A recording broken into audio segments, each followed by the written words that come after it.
Hi, welcome to Red Lobster. My name's Liv. I'll be taking care of you this evening. Whoa, sorry. I blacked out. I just wanna do her bad stuff with my friend. Wanna do her bad stuff with my friend. I would love to have a job that doesn't ruin the holidays for me. I mean, you haven't hit rock bottom until you've worked a shift at Red Lobster on Thanksgiving. Just be clear, I don't work at Red Lobster anymore. My current job also ruins the holidays for me. So, and I have a master's degree. Work sucks. I know. It ain't right. When I interviewed, yes, they interview, to work at Red Lobster, the manager, there was one of those table cards with the specials on it. The special at the time was lobster nachos. And I love lobster and I love nachos, but not as a combo and not with nacho cheese, like not real cheese, but nacho cheese. Ugh. So he looks at it and he goes, "Sell me these nachos." And I said,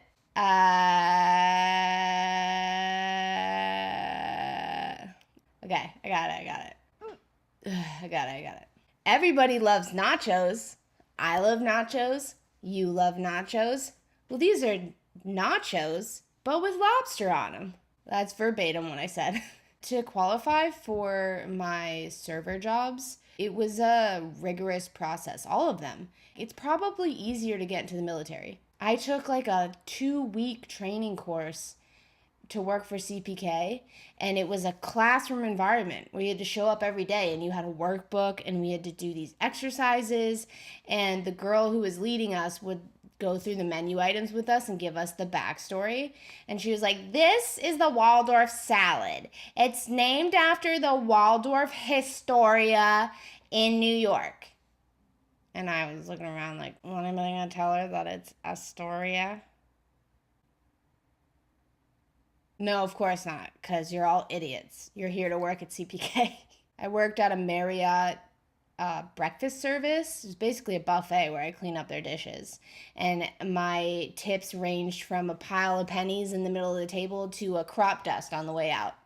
When I first started at Red Lobster, there's a script you have to follow, as with anywhere.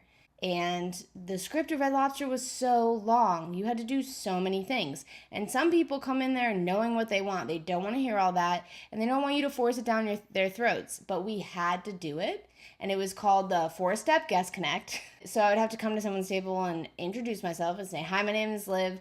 I'll be taking care of you this evening. These are our specials." Okay, boom. I forget the steps. Introduce yourself. Sell. And then allow me to take you through our fresh fish menu. Our fresh? Bitch, no. This is endless shrimp. I'm here for endless shrimp. I don't want to see your frozen fish menu. And I would have to reach across their table, pick up the little fresh fish menu, and go through each item and what it tastes like, what it feels like in your mouth, and what it comes with, how we can prepare it. And we had to do this every time. If we didn't do this, we would get written up. We would get in trouble. So when I was new, starting out, I was taking orders and I walked up to the table and I said, "Hi, my name's Diet Coke." They didn't even let me say my name. They didn't say hello. They just bellowed Diet Coke at me. So how would you take that? I would take that as, get this fat ass his Diet Coke. He wants it bad. And then he wants his endless shrimp. He doesn't want to hear about the delicate white fish that's grilled to your liking. He wants fried shrimp. He wants shrimp scampi.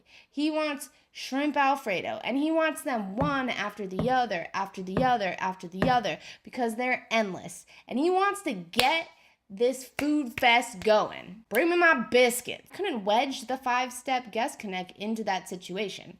But what I didn't know was that one of my managers, who looks like Charlie Murphy and sounds like Eddie Murphy, was hiding like behind a POS right by the booth. So here's the booth, and he was like hiding behind this POS listening to me fail at my 5-step guest connect. And so they said, "Diet Coke." And I said, "Okay, just, my name's Liv if you need anything."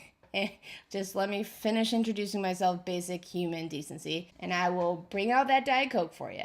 When I walked away from the table, Charlie Murphy came out from behind the POS, and he was like, why you ain't do your 5-step guest connect? So I've worked on Thanksgiving in restaurants. I'm on call tomorrow. I'm working Black Friday. And I'm just here to say, because I know there are a lot of videos on YouTube to the contrary, I'm just going to say things don't get better.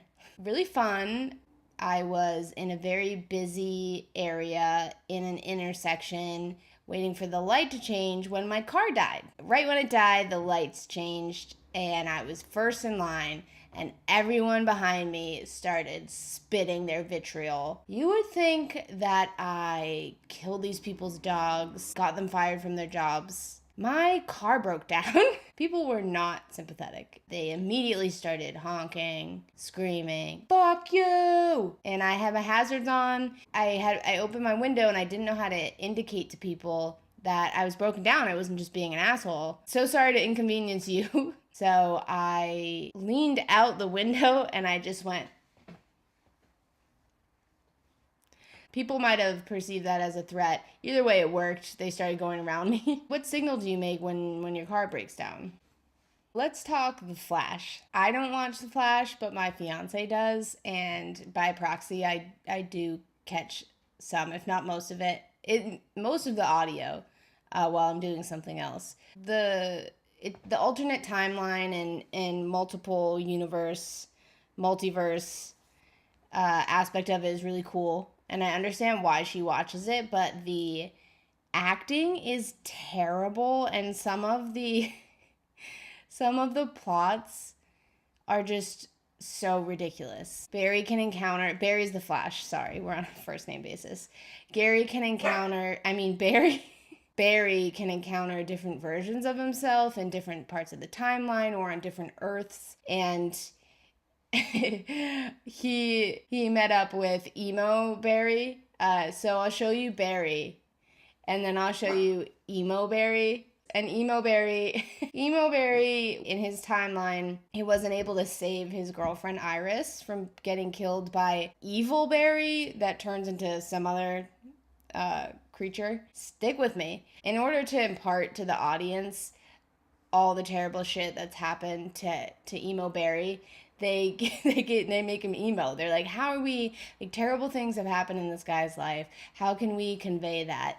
And they're like, let's give him the classic emo haircut, like bangs over the eyes. So I guess that's my Flash review. What else, Kyle? So everybody have a happy holiday. Enjoy your turkey. Enjoy your time off. I hate you. Bye, guys. That booger. For just 1 subscriber a day, you can feed this puppy and get her the medical attention that she needs. Spend all your time waiting In the arms of the angels, far away from here, in this dark cold of terror, you will find some comfort here. I should have left that eye booger in for this. for that me done. second chance.